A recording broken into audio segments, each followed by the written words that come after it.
There are several ways to get information about Congress and, in particular, your member of Congress. One place you can go is the Sawyer Library, and if you go to databases by subject, then to the social sciences, and then scroll down to the CQ Press Political Reference Suite, which is one of the most extensive collections of information about American politics available to us. If you scroll down to Politics in America, you'll come to this site. Now, a faster way of getting here is to go to the blog, the class blog, Polyblog right here, scroll down to Congress data, and if you go right here, CQ Press Politics in America Congress, you get to the same place. There are several ways that you can search this. You can search by the state or by your member name, by the political party, or by maps. So let's say we're going to look up Bart Gordon in Tennessee. So I'll look up G for Gordon, and there he is, Bart Gordon, page 940. This will take me right to him, and it'll take a moment, but I get his full profile. Notice up here, I can save this to favorites, I can cite it, I can email this document, or I can print the entire member profile in a PDF or format this page for printing.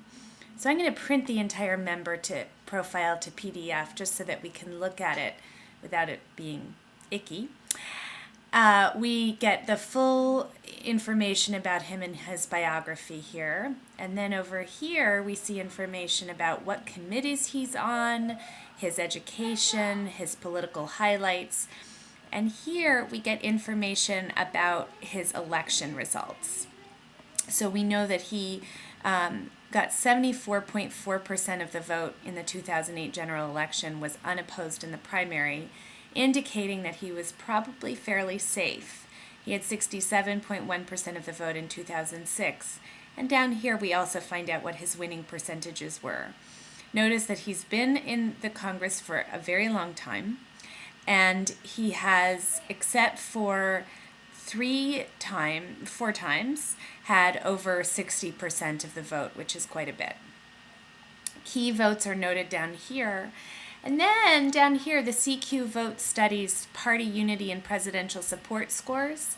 This tells us when he supported the Democratic, how often he was with the Democrats versus how often he opposed them, and how often he was with the president and how often he opposed the president.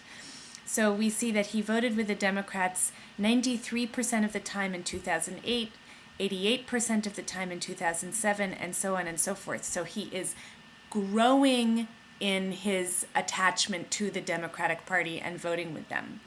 Likewise, we get some interest group scores indicating that in 2008, he voted the way the AFL-CIO wanted him to vote 100% of the time.